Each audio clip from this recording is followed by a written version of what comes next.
Et bonjour, bonjour tout le monde, bonjour à toutes, bonjour à tous.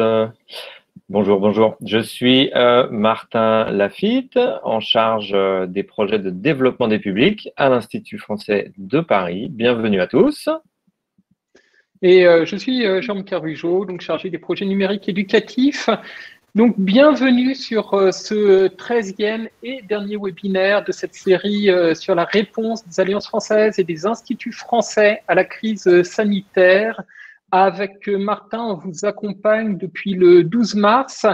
Avec chaque semaine des centaines de participants en direct, encore plus en différé sur notre chaîne YouTube et surtout des dizaines d'intervenants qui se sont succédés au fil des semaines, d'Alliance française, d'Instituts français des quatre coins du monde qui ont apporté leur témoignage, leur expertise, leur expérience sur comment gérer cette crise sanitaire, les enjeux qu'elle pose, et beaucoup de réponses de solidarité qui sont fait jour. Alors, on arrête cette série de webinaires, mais on reste bien entendu à vos côtés pour vous accompagner. Les séminaires, les webinaires IFProf vont reprendre leur rythme avec des thématiques qui continueront à prendre en compte la nouvelle donne de cette crise sanitaire. Donc, dans 15 jours, vous aurez un nouveau webinaire IFProf. Et puis, pour tous les responsables, les directeurs de centre, vous pouvez guetter une prochaine NDI qui vous expliquera quelle forme va prendre l'accompagnement.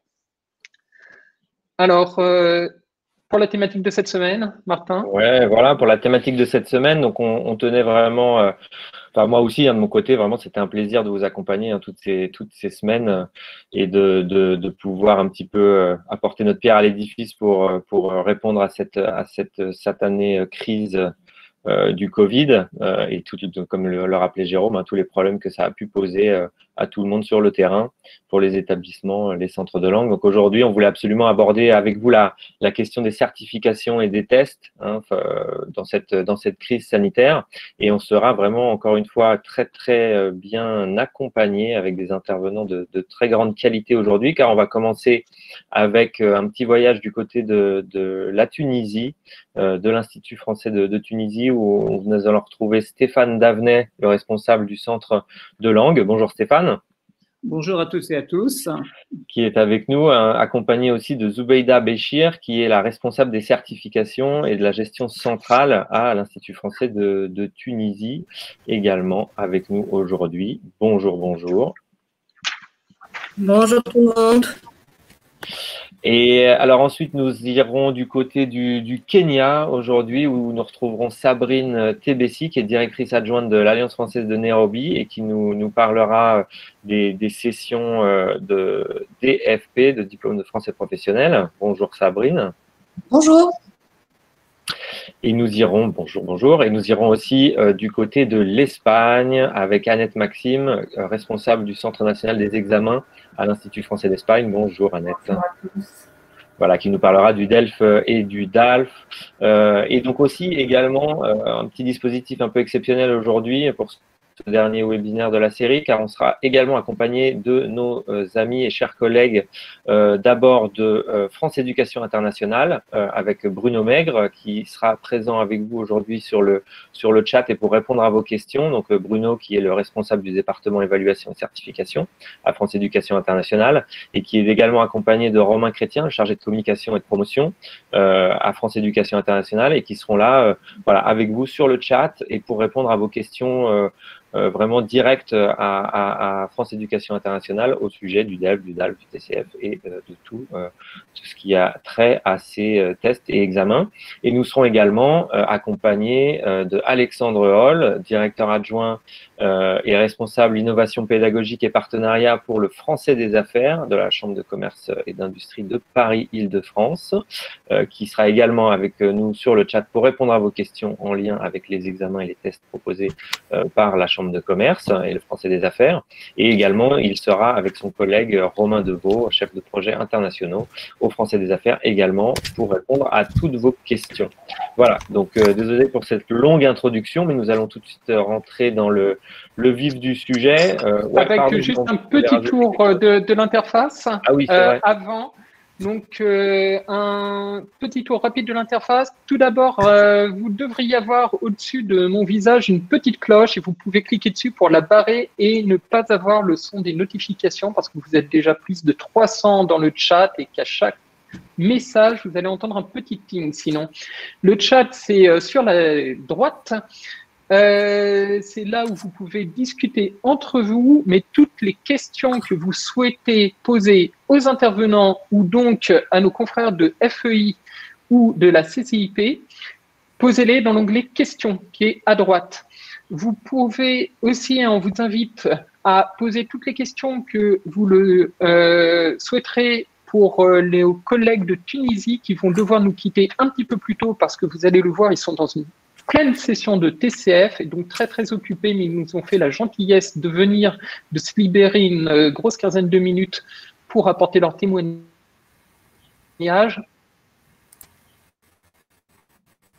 On leur posera des questions dès la fin, n'hésitez pas à poser des questions pour eux assez rapidement. Dans l'onglet questions donc. Et à droite, il y a l'onglet sondage, donc vous pouvez répondre aux questions du sondage et ça nous aide à savoir à qui nous nous adressons. Très bien, et donc sans plus attendre, place à la Tunisie. Voilà, on va retrouver Stéphane et Zoubeida en Tunisie pour nous parler de leur session de TCF. À vous. Oui, bonjour. Donc, effectivement, à l'Institut français de Tunis, nous avons repris les sessions de TCF le 26 mai. On a dû arrêter pardon, un petit chat dans la gorge. On a dû arrêter donc mi-mars.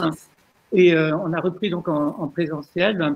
On avait 2 salles de TCF SO auparavant qu'on a regroupées donc sur un étage. Donc pour respecter la distanciation sociale, nous avons dû prévoir uniquement 6 candidats par salle au lieu de 12-13 auparavant. Donc on a réparti donc tous les candidats sur 4 salles au même étage, et ce qui nous a permis donc de pouvoir faire passer nos 600 candidats donc, qui étaient en attente d'un TCF pour compléter leur dossier Campus France, de pouvoir les faire passer depuis le 26 mai jusqu'à maintenant. Et donc là, on a pratiquement terminé toutes les passations à raison donc, de 3 sessions par jour. On a prévu bien sûr 1 heure de battement entre chaque session pour permettre de désinfecter les ordinateurs, d'aérer les salles. Et donc, je vais peut-être passer tout de suite sur notre protocole qui a été mis en place dès l'arrivée donc des étudiants à l'Institut. Donc, bien sûr, notre collègue Zoubeida va peut-être vous parler de toute la préparation qu'il y a eu avant donc la reprise, puisqu'il a fallu revoir les calendriers avec Campus France et puis contacter tous les étudiants par SMS, par mailing. Et donc, Zoubeida va peut-être revenir sur cet aspect-là après mon intervention. Donc, dès l'entrée à l'Institut, il y a un sas de sécurité. Quand les étudiants donc, passent 2 par 2 par ce sas de sécurité, on effectue donc un contrôle de température à l'arrivée donc dans l'accueil du centre de langue. Et ensuite, les candidats donc, se présentent à la borne d'accueil de l'Institut français au rez-de-chaussée. Et ensuite, donc, on a prévu, donc ça c'est l'accueil au rez-de-chaussée, on a prévu donc 4 salles avec 4 rangées de chaises. Et les personnes donc, arrivent à la borne d'accueil où on leur demande d'émarger. Donc, on vérifie leur identité. Ils nous montrent leur carte d'identité. On ne touche pas au papier d'identité. Donc, ils émargent et ensuite, donc, ils vont, la photo que vous avez vue avant, se mettre sur les chaises en attente. Voilà. Donc là, ils sont donc répartis par salle. Et ensuite, on va les faire monter salle par salle, donc avec le surveillant qui va les faire monter à l'étage par l'escalier en respectant donc la distance de sécurité entre les candidats. Alors maintenant, on peut passer, donc ça c'est toujours le rez-de-chaussée, et ensuite on va passer donc voilà, à l'étage. Donc devant chaque salle, il y a du gel hydroalcoolique qui a été mis à disposition. On demande à chaque apprenant donc, de se laver les mains avec le gel avant de rentrer dans la salle. Et donc de vérifier aussi, puisqu'il y a les listes qui sont affichées à l'entrée des portes avec le nom des candidats et le numéro de poste, puisque dans la salle, il y a donc 6 ordinateurs avec un numéro et chaque candidat donc connaît son numéro et donc peut s'installer à la table avec les téléphones bien sûr éteints et les sacs éventuels donc sont mis à l'arrière de la salle. Donc là, vous voyez un petit peu la disposition avec le respect donc des distances entre les candidats. Ensuite, on leur demande donc de signer la déclaration de confidentialité qu'on récupère aussi par l'intermédiaire d'une bannette pour éviter de la toucher. Donc, chaque participant dépose l'accord de confidentialité qu'il a signé donc, dans la bannette.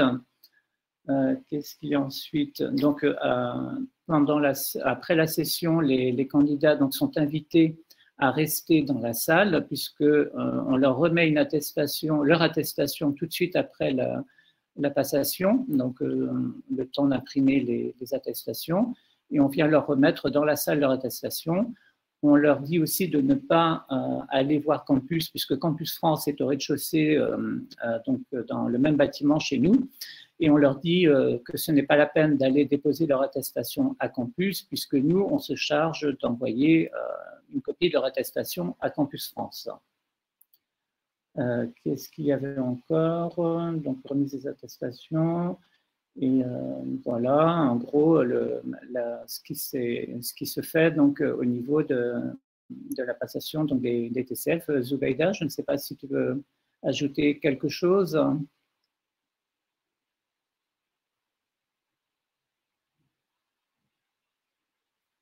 Il y a certains dossiers qui sont encore en attente d'une certification de la langue.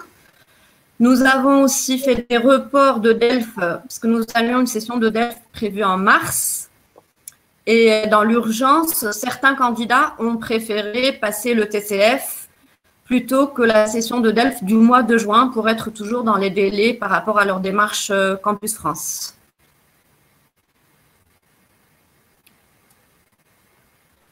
C'est bon ?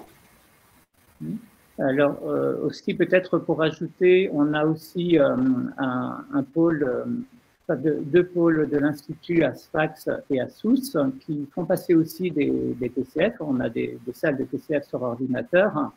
Et donc là, on a fait passer à peu près 127 candidats sur ces deux pôles, 46 pour le pôle de Sousse et 80 pour le pôle de Sfax.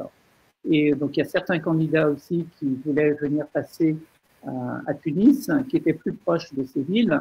Donc, on a reporté aussi qu'on leur a conseillé de passer soit à Sfax, soit à Sousse. Et là, il y a une seule salle de TCF-SO dans ces pôles où ils peuvent accueillir 6 candidats par session pour respecter la distanciation.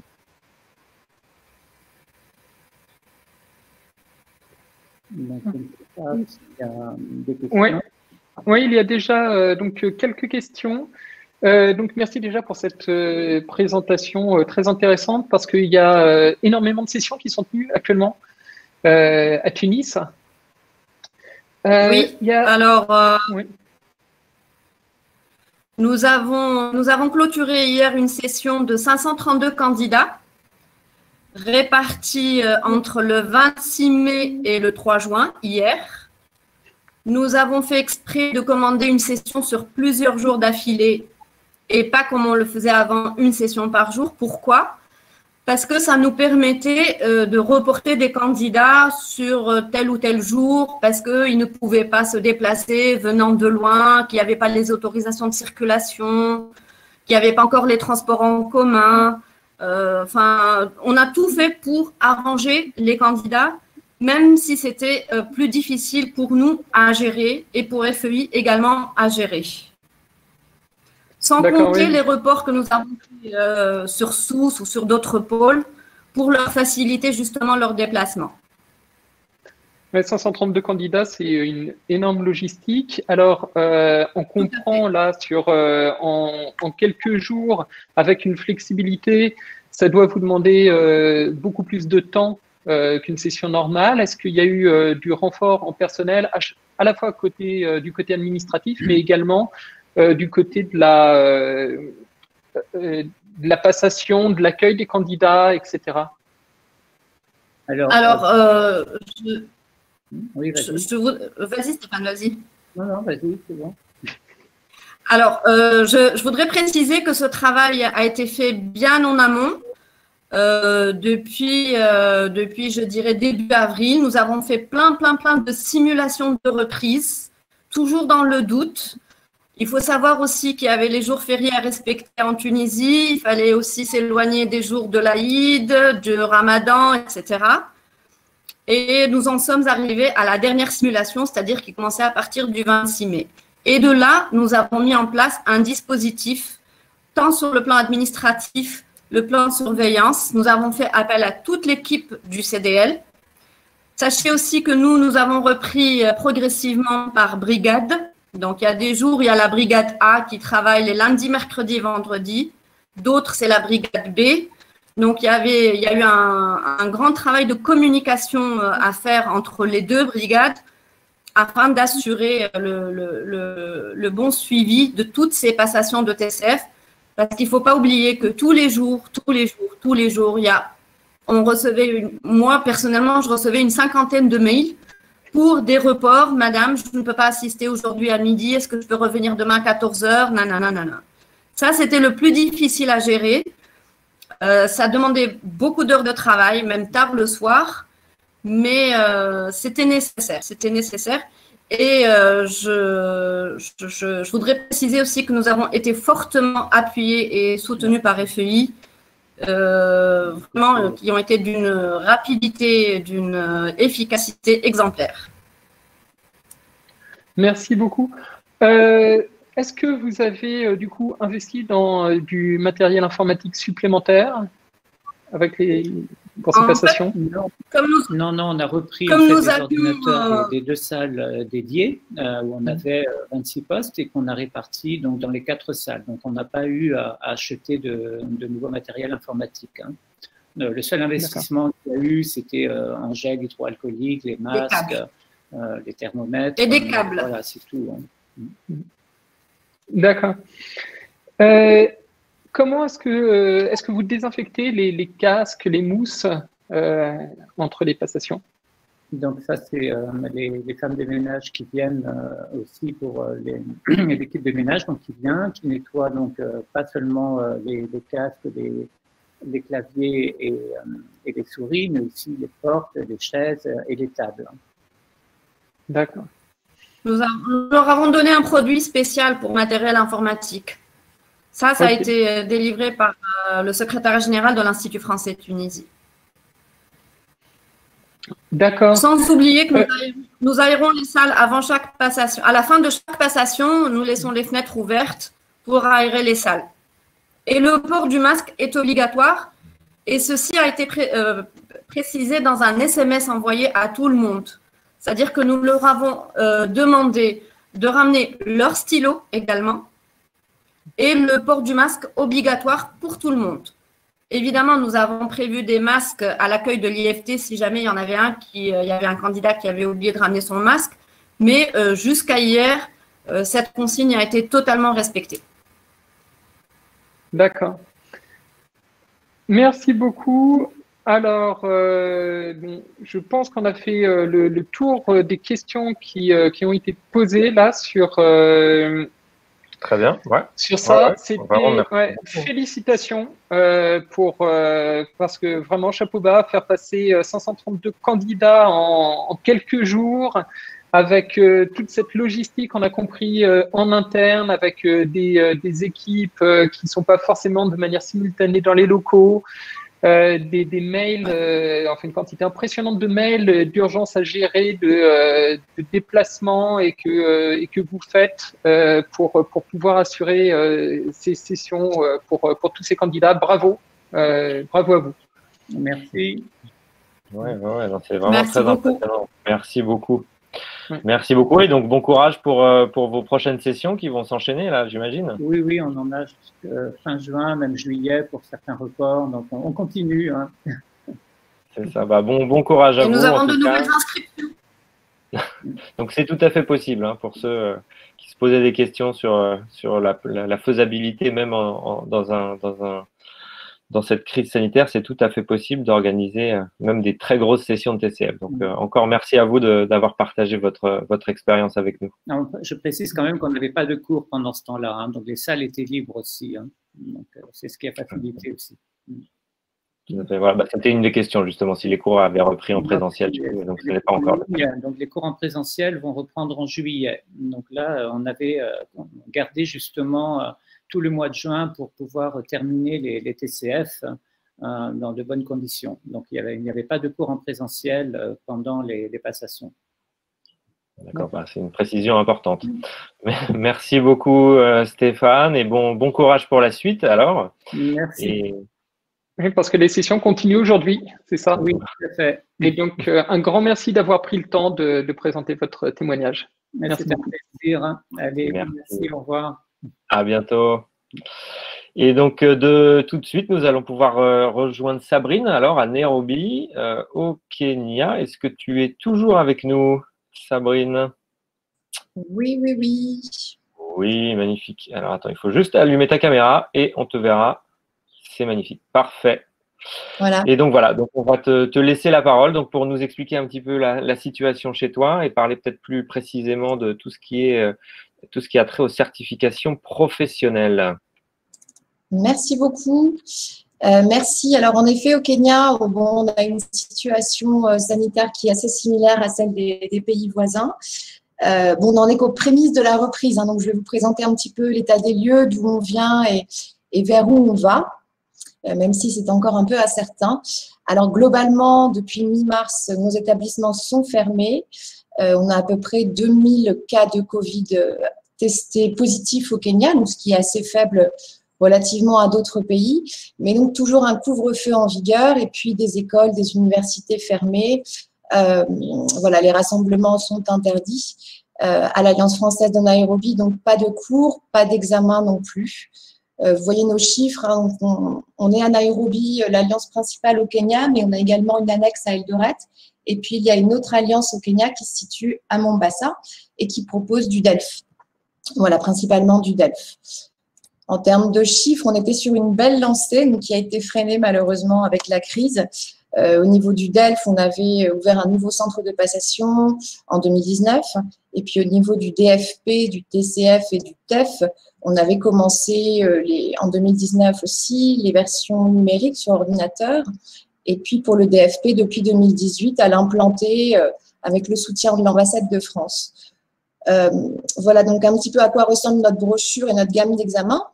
Donc, vous voyez qu'en termes de date pour les sessions, pour le DELF, on a déjà dû annuler donc la session du mois de mai, la session du mois de juin, du mois de mars. Il y a également 2 autres sessions qui n'apparaissent pas ici, qui sont celles de notre nouveau centre de passation dans une école qu'on a dû annuler puisqu'elles étaient prévues au mois de juillet. On a fait une tentative de report pour notre session du mois de mai. On a été ambitieux. On s'est dit qu'en juin, elle pourrait potentiellement avoir lieu. Et puis non, finalement, puisque les mesures sont toujours en vigueur, on ne voit pas de sortie de crise imminente. Voilà, donc on a annulé à nouveau cette session reportée.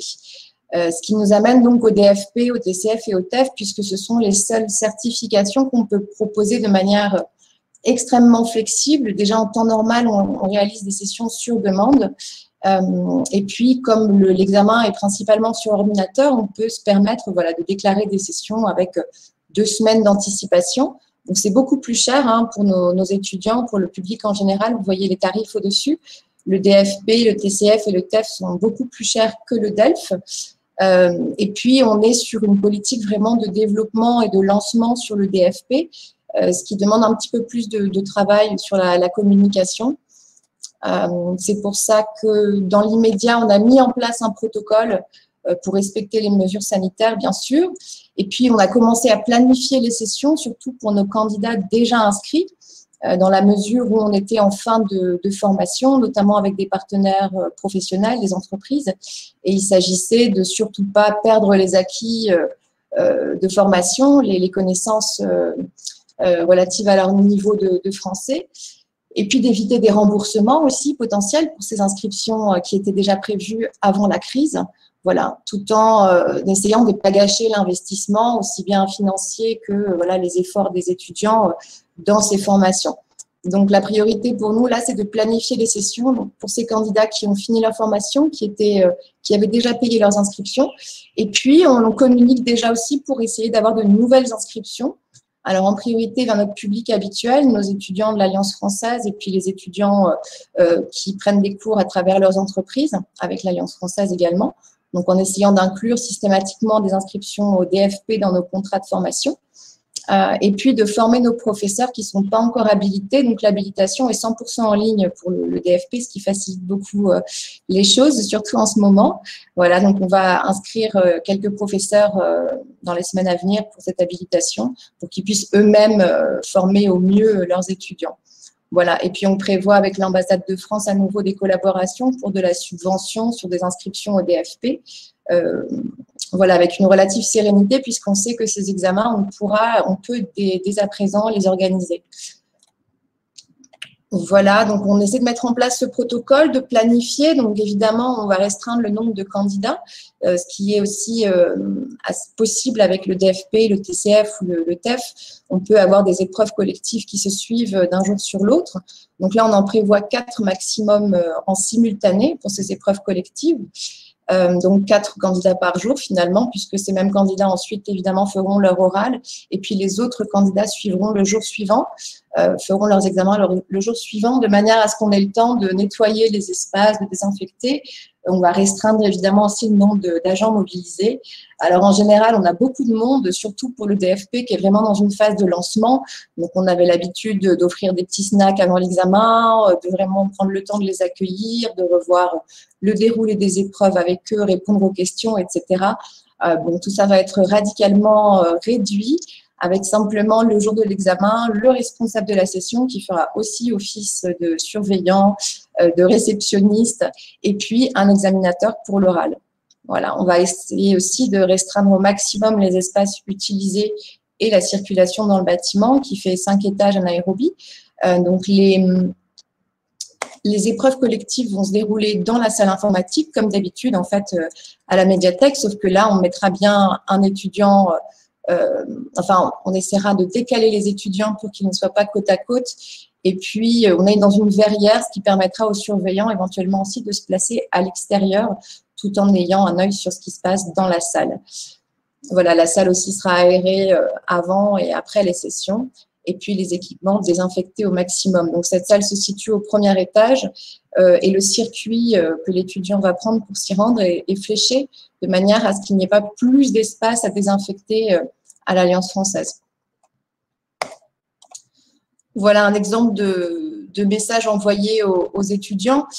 Bon, l'idée, c'est de les rassurer au maximum avec notre protocole de respect des mesures sanitaires, donc les rassurer, mais aussi bien leur expliquer qu'il y aura des règles en plus de celles habituelles des examens, avec en effet, voilà, amener son stylo, porter un masque, et puis la circulation limitée dans le bâtiment. En termes de communication, donc on essaie de cibler au maximum les professionnels avec des formules de cours qu'on appellera after work schedule pour les cours du soir notamment. On a inclus dans nos communications des contenus mis à disposition par la CCIP, notamment des interviews de professionnels.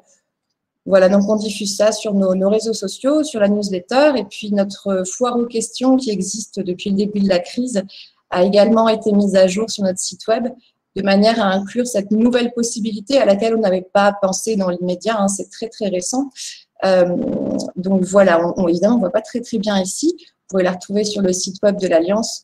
Globalement, elle mentionne dans un premier temps, elle mentionnait qu'aucun examen n'était envisageable pendant la crise, à cause de la crise, et puis maintenant, elle mentionne le fait que les DFP, les TCF et les TEF sont possibles.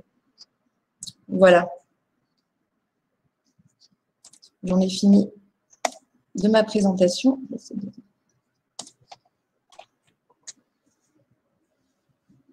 Voilà, donc on est plutôt sur une pente positive, je le crois. En tout cas, on l'espère, même si tout est encore à faire. Très bien. Et donc, vous communiquez maintenant beaucoup autour des examens, de la reprise, tout ça, ou c'est pas vraiment une priorité pour vous pour le moment?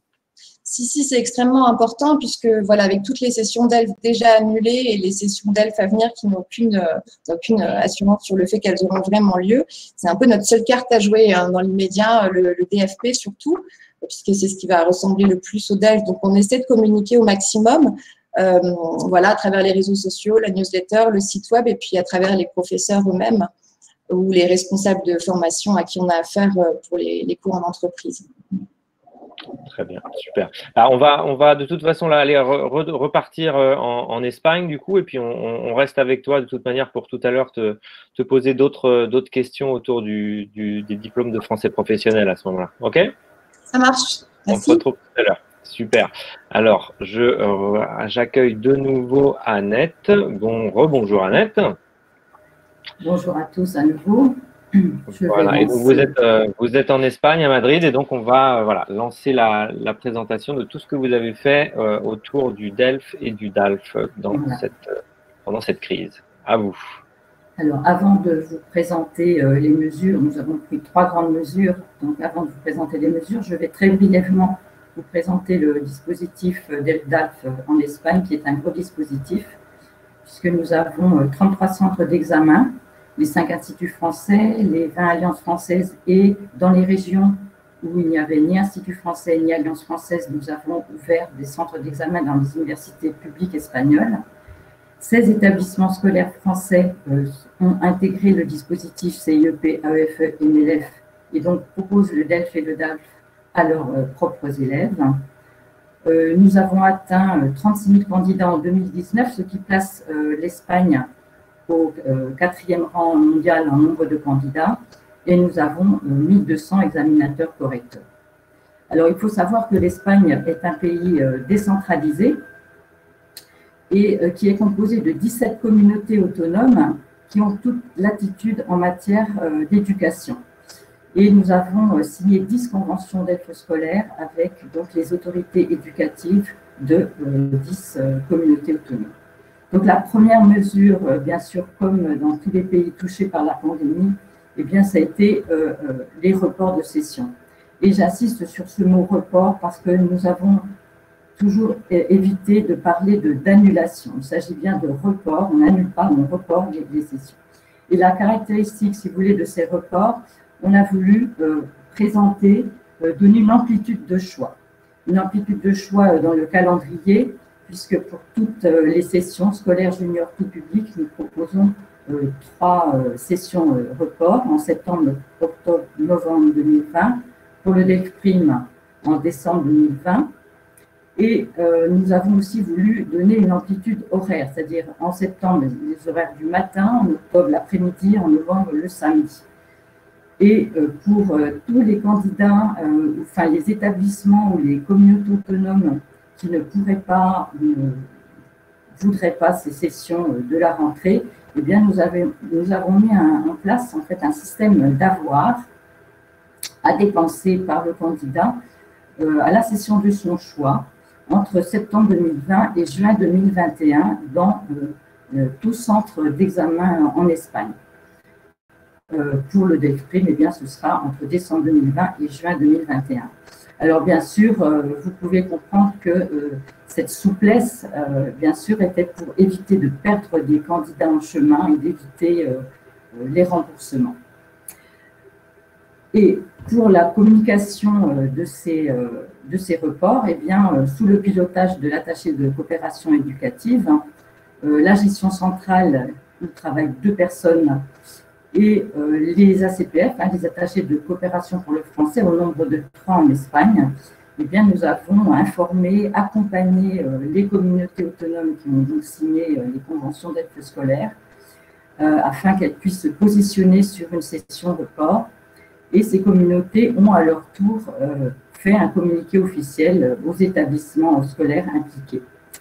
La gestion centrale aussi, bien sûr, a eu une communication quotidienne auprès des centres d'examen pour les accompagner dans ces reports, aussi dans la gestion de ces reports sur le logiciel de gestion des certifications DELFPROG, auprès des candidats aussi sur notre site dédié national DELF.es, et les centres d'examen à leur tour ont communiqué auprès de leurs candidats et des établissements scolaires et centres de langue partenaires.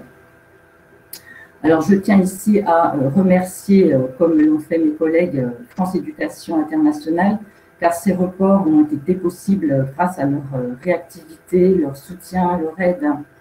Ils nous ont donné donc la possibilité de proposer des sessions au-delà du nombre autorisé normalement. Ils nous ont proposé d'autres sujets d'examen et aussi, et voilà la deuxième mesure que nous allons mettre en place, ils nous ont donné la possibilité de faire des passations d'oraux à distance. L'épreuve orale individuelle pourra avoir lieu à la rentrée à distance via une visioconférence. Donc l'Espagne sera un pays pilote pour cette expérimentation qui pourra ensuite être déployée aux autres pays. Alors, nous avons donc soumis à France Éducation Internationale un protocole qui respectait le critère de standardisation des passations et qui évitait les fraudes. Alors, pour cela, eh bien, le candidat ne sera pas à la maison, mais dans son établissement scolaire et sur place, parce que nous avons aussi habilité des examinateurs correcteurs dans les établissements scolaires dans le cadre de nos conventions d'aide scolaire. Eh bien, un examinateur qui connaît donc bien les certifications pourra l'accueillir, donner les consignes, faire le tirage au sort des sujets. Et une personne aussi sera là pour surveiller la préparation. Et depuis le centre d'examen, eh bien, il y aura les examinateurs, celui qui prend des notes derrière celui qui assure la passation devant l'ordinateur. Alors, bien sûr, vous comprenez bien que cette épreuve orale individuelle à distance a de multiples avantages, notamment celui de réduire les déplacements des candidats et des examinateurs correcteurs, ce qui est intéressant en époque de pandémie, mais aussi au-delà de la pandémie pour éviter des déplacements. Quelquefois, l'Andalousie, par exemple, est une grande région. Certains établissements se trouvent à 3 heures de route du centre d'examen. Donc, si on peut éviter ce déplacement, ce sera beaucoup mieux pour le centre d'examen. On va optimiser le temps. Les centres d'examen cette modalité répond à leurs inquiétudes, puisque leur travail de gestion en sera facilité, les coûts réduits puisque les déplacements n'ont plus lieu, et on pense aussi comme ça perdre moins de candidats et aussi en termes d'image auprès des autorités éducatives locales. Voilà, c'était dire on sait trouver des solutions innovantes face à la crise sanitaire. Et nous avons tenu une session en juin en mettant, voilà la troisième mesure, le protocole sanitaire. Alors cette session de juin qui a servi aussi de report pour ces candidats d'ELF scolaire qui étaient dans un programme de mobilité et qui donc voulaient certifier leur niveau dès la session de juin. Donc, nous avons ouvert aussi la porte de cette session. Alors, cette session, elle ne s'est pas maintenue totalement, mais les trois centres d'examen l'ont maintenue partiellement ou reportée selon l'étape de déconfinement de la région dans laquelle ils se trouvaient. Mais par exemple, encore actuellement, on n'est pas autorisé à sortir de sa province et donc seuls les candidats de la province du centre d'examen pourront faire l'examen. Selon aussi la capacité d'accueil du centre d'examen, puisque les établissements scolaires sont fermés et donc les candidats ne peuvent être accueillis que dans les centres d'examen. Et selon aussi les ressources humaines, bien sûr, dont disposait le centre d'examen, puisque beaucoup de professeurs de français, par exemple, qui sont habilités dans les établissements scolaires ne sont pas disponibles. Mais finalement, 22 centres d'examen sur les 33 ont pu comme ça maintenir au moins partiellement cette session de juin.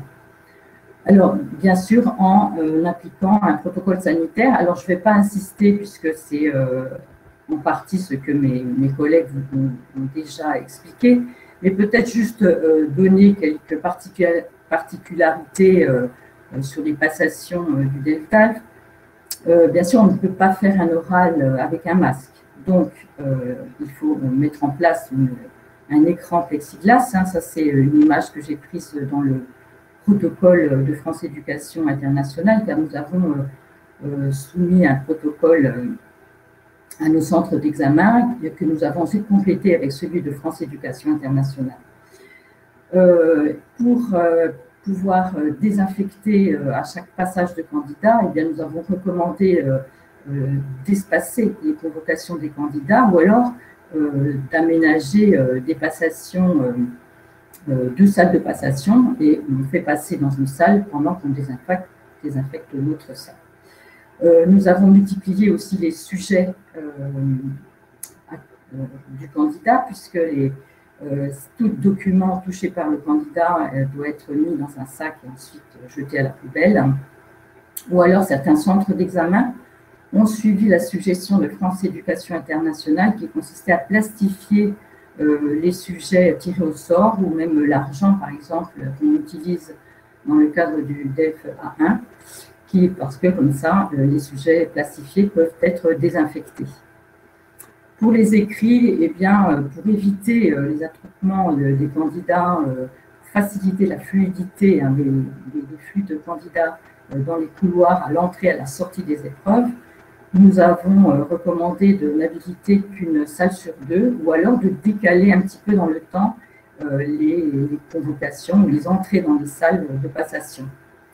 Et puis, les copies, voilà, devront être mises en quarantaine au moins 24 heures avant et après la passation, avant et après la correction. Et ce protocole sanitaire, nous avons fait des infographies pour pouvoir mieux communiquer aux candidats. Donc, trois infographies. La première que nous avons glissée dans la convocation des candidats. Les deux autres, ce sont des affiches en fait, que l'on met dans le centre d'examen au moment des épreuves écrites et au moment des épreuves orales.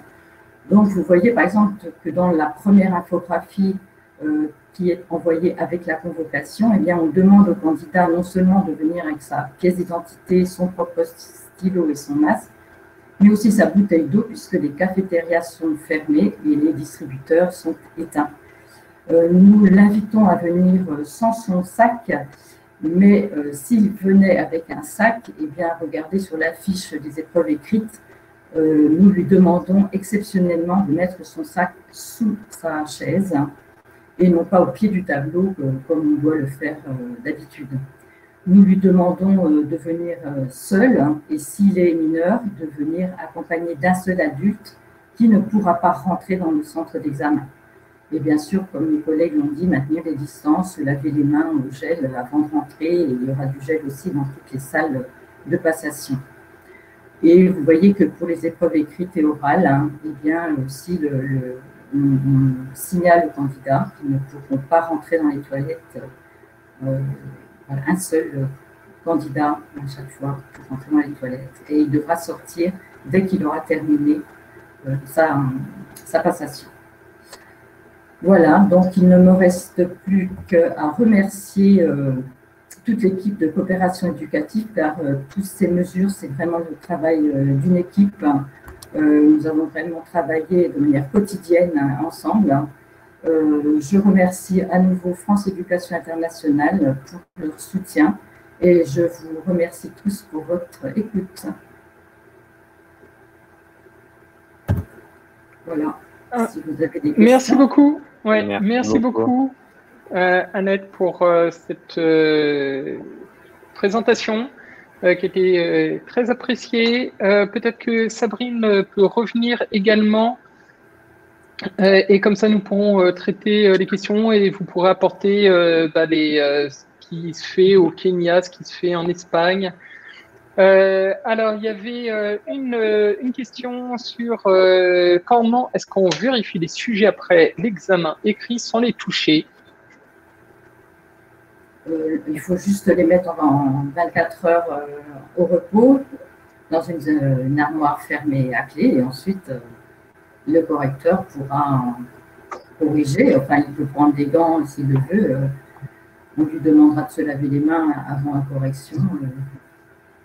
Mais si on est mis en quarantaine, il n'y a pas de problème. Ouais.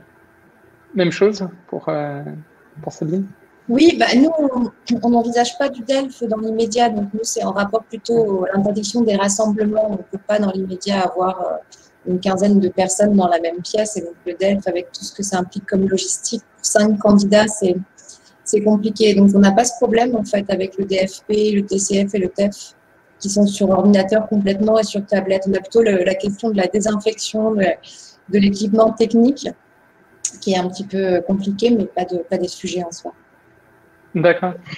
Est-ce qu'il y a d'autres spécificités sur la passation en fait avec le DFP, etc., par rapport à les protocoles sanitaires qui sont appliqués par rapport à ce qui a été présenté? Et je pense que c'est assez similaire à ce que mettent en place les collègues. Hein. Comme je le disais, simplement la grande différence, c'est qu'on va pouvoir accueillir moins de candidats à la fois et avoir des sessions sur du plus long terme. Et puis avec un peu plus d'équipements techniques impliqués, avoir des ordinateurs, des tablettes. Voilà. Mais c'est assez similaire. Sinon, j'ai noté le coût de la bouteille d'eau. Je n'avais pas pensé. C'est vrai que le restaurant à l'Alliance ici aussi est fermé. Voilà. Donc, on prend note. Évidemment, pareil, voilà, ils amèneront leur stylo pour préparer l'oral. Ils porteront un masque. Pour l'oral, on va pouvoir distancier suffisamment pour que le masque ne soit pas nécessaire pendant la production. Même s'il y a la question du micro qui est aussi… puisqu'il faut enregistrer les oraux, donc on ne peut pas non plus être trop loin. Voilà, on avance à tâtons. Ok. Il y a la question, là, on en a parlé un petit peu sur l'achat de certaines choses. On parlait des vitres en plexiglas pour séparer le candidat, pour les oraux. Est-ce qu'il y a une répercussion sur le tarif des examens et des certifications? Bien sûr que non. Enfin, vous voulez dire pour le candidat? Non, bien sûr. Oui, c'est ça pour le centre d'examen, oui, bien sûr, ça a un coût. Acheter les ailes, les écrans, les visières, les masques, oui, bien sûr, ça a un coût. Et de pouvoir mettre que tant de candidats par salle pour maintenir les distances, bien sûr, ça a un coût. Mais bon, ce n'est que provisoire. Et en fait, le but, c'est vraiment de donner le service aux candidats et pour ensuite assurer aussi la continuité de ce service. Le centre d'examen, c'est dans son intérêt, même malgré cette dépense, de continuer à servir le client. Qu'est-ce que vous voyez comme dynamique au niveau des inscriptions? Alors, en Espagne, en fait, on a eu là cette session de juin parce que les inscriptions avaient lieu pendant le confinement, etc. On a eu 40% par rapport au chiffre habituel d'inscrits. Mais en fait, on se rend compte que beaucoup de candidats vont s'inscrire à la rentrée.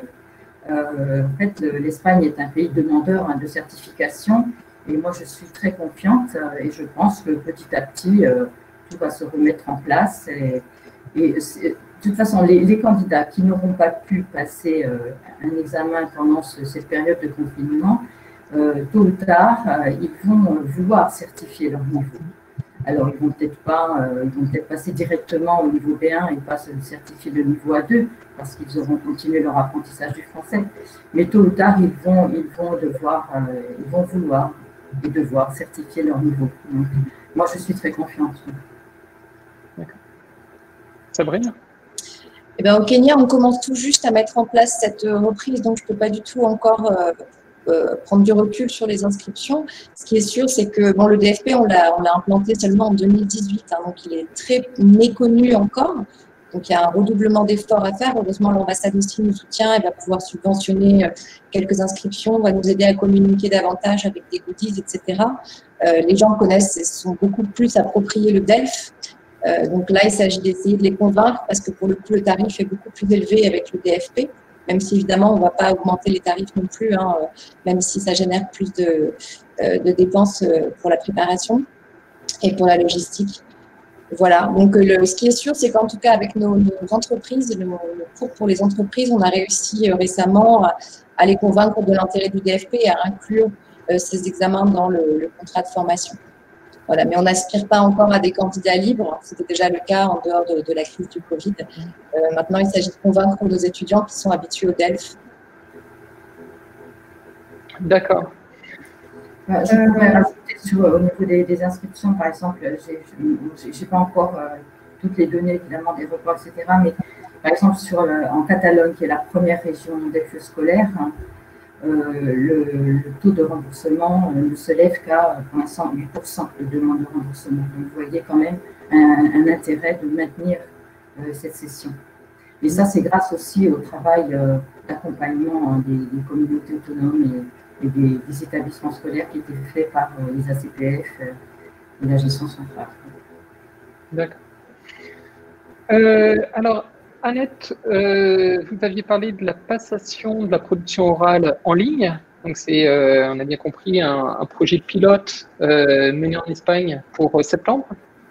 Alors, à partir de la rentrée, on ne peut pas le mettre en place en juin puisque les établissements scolaires sont fermés.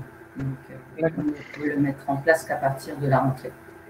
D'accord. Alors, il y a une question d'une personne qui voyait bien l'intérêt de ne pas avoir à se déplacer dans le centre d'examen pour la PO, mais du coup, quid des épreuves collectives? Ben, les épreuves collectives, bien sûr, pas de changement. En Espagne, on a des lieux de passation dans chaque région. Et là, il va falloir effectivement voir s'il faut seulement mettre tant de candidats. La capacité d'accueil de chaque salle, il faudra revoir ça. Mais là, il n'y a pas de changement pour les épreuves collectives. Et pour ceux qui ne peuvent pas mettre en place la passation de la PO en ligne, donc c'est le protocole que vous avez indiqué avec la glace en plexiglas? En fait,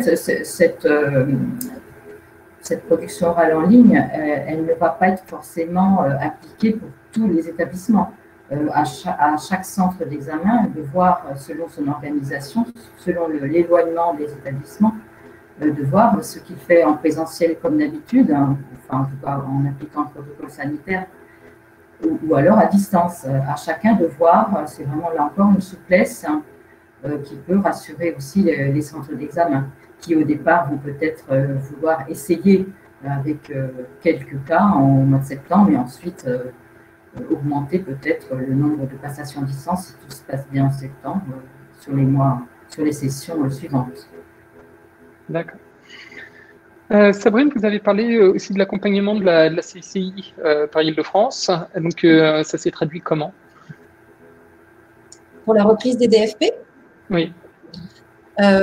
Écoute, dans l'immédiat, ils ont été assez réactifs, c'est vrai, en termes de déclaration des sessions. Donc, pour l'instant, on se limite à ces échanges-là. Néanmoins, sur leur site web, et ça, je pense que c'était déjà bien avant la crise, hein, on peut trouver beaucoup de ressources qui nous aident à la communication. Donc, ça, on les utilise. Il y a toute une série d'interviews professionnelles qui sont mises à disposition. Il y a une application sur smartphone, donc ça se prête très bien au mode d'apprentissage du moment. Il y a une application sur smartphone pour se préparer au DFP et les tutoriels sur leur site web. Donc, ça aide beaucoup les professeurs et ça nous aide aussi dans la communication à rassurer les étudiants sur voilà, ce panel de ressources et de témoignages qu'on peut trouver en ligne. Donc, ça accompagne quand même nos communications. D'accord. Merci beaucoup. Je pense qu'on a fait le tour des questions, mais n'hésitez pas à continuer à en poser parce que comme on l'a signalé en début de webinaire, nous avons la chance d'avoir des représentants de FEI et de la CCI Paris-Île-de-France qui sont présents pour répondre à vos questions. Et peut-être avant de terminer, nous allons diffuser 2 capsules vidéo, c'est ça, Martin ? Oui, tout à fait, exactement. Donc, avant de vous dire au revoir à tous, l'idée, c'était de vous diffuser 2 petites capsules, justement, qui ont été fabriqués par nos partenaires de la Chambre de commerce, enfin du Français des Affaires à la Chambre de commerce de Paris-Île-de-France et de FEI sur un petit peu l'accompagnement qu'ils ont mis en place dans cette situation si particulière du moment. Et donc, on va commencer avec le témoignage que nous a envoyé Alexandre Hall, hein, qui est d'ailleurs présent encore une fois aujourd'hui avec nous, hein, et qui voulait voilà, vous parler de ce qu'ils ont mis en place. Bonjour, bonjour à toutes et à tous. Je suis Alexandre Hall, directeur adjoint du Français des Affaires de la Chambre de commerce et d'industrie de Paris-Île-de-France. Donc avant tout, j'espère que vous allez bien, que vous vous portez bien et que la situation sanitaire compliquée que nous traversons depuis quelques mois s'améliore petit à petit dans vos pays respectifs. Merci beaucoup à l'Institut français pour cette invitation. Donc, notre activité de certification, les diplômes de français professionnels depuis 1958 et le TEF, le test d'évaluation de français depuis 1998. Qu'en est-il depuis mars? Pour les centres qui sont restés ouverts, même avec un accès restreint à leur public, nous avons assuré la continuité de nos services, vu que pour les diplômes, tous les examens sont en version électronique, les diplômes de français professionnels, et pour le TEF, à peu près 85 à 90% des sessions annuelles sont au format électronique. Nous n'avons pas pu poursuivre les sessions papier, vu que nous étions toutes et tous en télétravail, et nous le serons encore jusque fin août. Donc voilà, nous avons assuré le service à distance pour les centres qui sont fermés, les centres qui sont restés fermés, la majorité d'entre vous, il n'est plus possible de proposer des sessions pour répondre aux besoins des prescripteurs gouvernementaux. Le ministère de l'Intérieur, le ministère de l'Immigration au Canada, Québec, le ministère de l'Enseignement supérieur, ce sont des certifications à forts enjeux et proposer le diplôme ou le test au domicile du candidat ne vous permettait plus de vérifier l'identité et d'assurer une surveillance des candidats pendant l'épreuve. Ce sont des conditions sine qua non, très importantes pour nos prescripteurs gouvernementaux qui ne pouvaient plus accepter ces résultats dans ces conditions. Donc bien évidemment, nous avons étudié différentes solutions comme la télésurveillance, le proctoring, mais donc ce sont des solutions qui ne sont pas encore toutes très satisfaisantes, mais surtout, elles, vous le savez, elles soulèvent des débats politiques importants autour des libertés individuelles, de la protection des données, et ce ne sont pas jusqu'à aujourd'hui des solutions qui sont envisageables pour nos prescripteurs gouvernementaux et pour nous. Donc les sessions se sont arrêtées. Là où nous avons pu nous adapter depuis le 15 mars, nous avons été contactés dès le début par l'Université de Montréal, donc des prescripteurs éducatifs qui utilisent des universités pour la plupart, qui utilisent le TEF habituellement pour sélectionner leurs étudiants internationaux pour leur rentrée. Donc ils nous ont contactés pour préparer leur rentrée universitaire 2020, début 2021, car ils n'avaient plus de tests disponibles dans le monde. Nous avons donc créé avec eux le dispositif TEF Express, qui est un dispositif qui n'est pas pérenne, qui est ponctuel, lié à la période Covid-19. Donc qu'est-ce qu'on a fait? Nous avons retiré de la circulation des vrais jeux du TEF, qui n'existeront plus par ailleurs, qui sont des jeux de compréhension écrite et de compréhension orale, qui sont des jeux calibrés, qui sont des jeux éprouvés scientifiquement. Et on a créé des sessions ad hoc pour ces universités de compréhension orale et les candidats l'ont passé à leur domicile. Donc nous ne fournissions plus d'attestation officielle, mais des tableaux de résultats aux candidats et aux universités. Aujourd'hui, c'est à peu près une quarantaine d'établissements au Canada qui ont utilisé le dispositif. La même chose pour les diplômes. Quelques universités nord-américaines des États-Unis nous ont contactés car elles avaient besoin des résultats au diplôme, car ces résultats permettent de valider une partie des cursus des filières économie, tourisme, hôtellerie, relations internationales aux États-Unis. Donc on a, pareil, retiré de la circulation quelques jeux des diplômes et permis cette passation à distance. Pour l'oral, les universités se sont organisées en visioconférence. Maintenant, au niveau des actualités en lien avec la reprise, nous avons organisé depuis le mois de mars, tous les mardis, des webinaires pour accompagner les centres et les professeurs dans la reprise de l'activité par de la formation sur le français professionnel, sur l'évaluation, pour informer sur les solutions de préparation en ligne et à distance des tests et des diplômes. Nous avons poursuivi la formation des examinateurs à distance. Depuis 10 ans, nos formations d'examinateurs sont gratuites et en ligne pour les tests et pour les diplômes. Donc sur la période, on a à peu près 500 candidats, 500 examinateurs qui se sont formés et plus de la moitié ont passé le test de formation, de fin de formation en ligne. En ce moment, nous vous accompagnons pour la reprise des sessions. Nous avons créé une page dédiée sur notre site où les candidats peuvent voir dans quel pays et quelle ville les centres ont réouvert. On communique quotidiennement sur la réouverture de vos centres d'examen. Donc n'hésitez pas à nous transmettre de l'information. Nous communiquons toutes les semaines avec nos prescripteurs gouvernementaux pour proposer et valider des solutions avec eux pour la reprise. Vous l'avez compris, on essaie de faire preuve d'un maximum de souplesse pour vous aider à reprendre. Par exemple, des centres nous ont demandé de créer un dispositif pour que les candidats puissent se déplacer dans le centre d'examen et passer l'oral, mais que les examinateurs restent à leur domicile. Donc on a testé avec 2-3 centres et on a créé un dispositif spécifique pour cela. Donc c'est possible, si toutes les conditions sont réunies. Donc c'est un petit bilan très rapide, mais n'hésitez surtout pas à nous contacter. Restons solidaires, essayons de trouver des solutions ensemble pour poursuivre, pour que l'on puisse continuer à remplir notre mission, notre mission commune, qui est d'aider les hommes et les femmes à se projeter, à poursuivre dans leurs projets de vie personnels et professionnels. Nous restons en contact. Prenez soin de vous, bien sûr, et à très très très bientôt. Au revoir. Donc voilà pour le message que voulait vous adresser le Français des affaires. Et donc maintenant, je vais pouvoir vous diffuser la petite capsule de nos chers collègues de France Éducation Internationale également, avant de nous quitter juste après et de vous donner quelques petits éléments d'information sur la suite.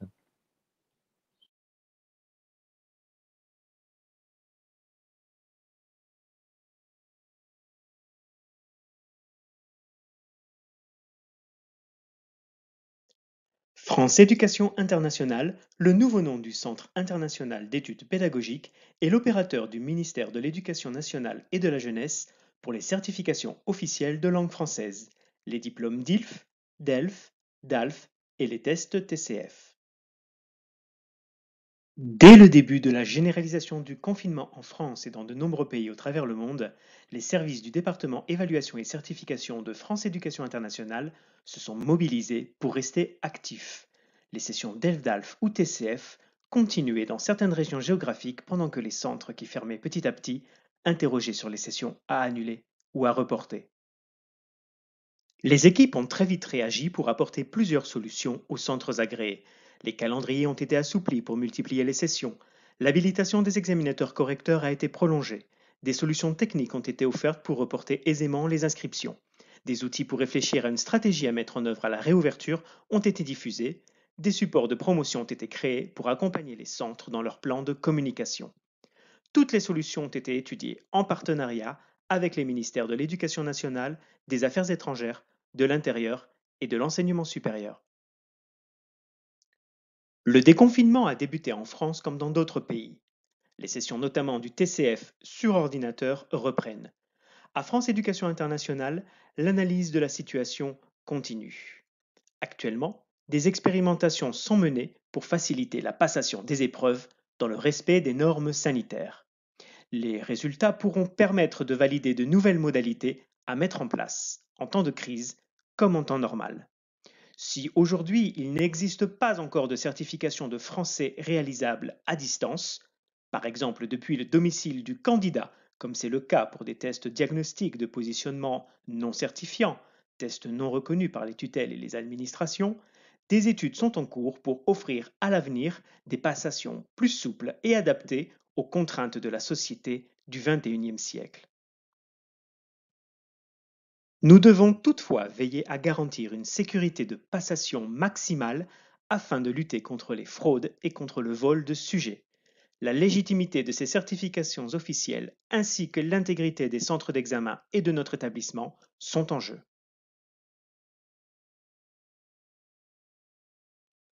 France Éducation Internationale, 75 ans au service de l'éducation et du français dans le monde. Et voilà pour le message de nos collègues d'FEI. Voilà. Et donc, je crois que ça va être maintenant l'heure de nous quitter. Hein. Corrige-moi si je me trompe, mon cher Jérôme, mais je crois que ça y est. Hein. Donc, on va pouvoir dire au revoir à nos intervenantes du jour, Sabrine et Annette. Encore une fois, un grand merci d'avoir été avec nous aujourd'hui. Donc, comme le rappelait Jérôme aussi au début de ce webinaire, hein, notre série spéciale vraiment consacrée à vos solutions face au coronavirus et à la pandémie mondiale. Donc, cette série spéciale des webinaires IF Prof se termine aujourd'hui, mais on continue bien sûr de vous accompagner autour d'IF Prof. On continue de vous proposer des webinaires dès en fait le 18 juin prochain. C'est notre prochain rendez-vous qui sera consacré à l'enseignement bilingue et aux disciplines non linguistiques à distance. Donc, on reste en lien avec l'actualité, mais on sera plus chaque semaine avec vous pour ces rendez-vous. D'autre part, comme le disait aussi Jérôme, on est en train de mettre au point spécifiquement pour les responsables de centre et les personnels encadrants un nouveau dispositif pour lequel vous recevrez des informations très bientôt. Voilà, mais en tout cas, encore merci à tous de nous avoir suivis. Encore merci pour votre fidélité. J'ai bien noté hein, aussi toutes les petites demandes d'attestation, vous en faites pas, on les garde de côté, on vous les enverra très prochainement. Soyez un tout petit peu indulgents. Notre calendrier est assez serré en ce moment. Mais on pense bien à vous en tout cas. Ne vous en faites pas. Voilà, donc peut-être un dernier mot, Jérôme, pour dire au revoir à nos amis qui nous ont suivis chaque semaine.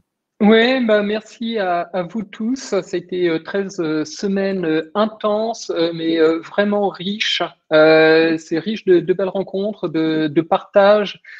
Ça aurait été vraiment pour nous deux, je pense, un honneur de pouvoir accueillir tous ces intervenants qui font la richesse de notre réseau et ça a mis en valeur vraiment les expertises de tous. Merci également à toutes et tous d'être venus aussi nombreux chaque semaine et d'avoir pu faire le succès de cette série de webinaires. Et à très bientôt pour continuer à vous accompagner, mais sous d'autres formats. Exactement. Donc, au revoir Sabrine, au revoir Annette, au revoir à tous. Et on reste bien sûr tous connectés et on se retrouve sur IF Prof, bien sûr. Donc, à très bientôt. Bon courage. Au revoir.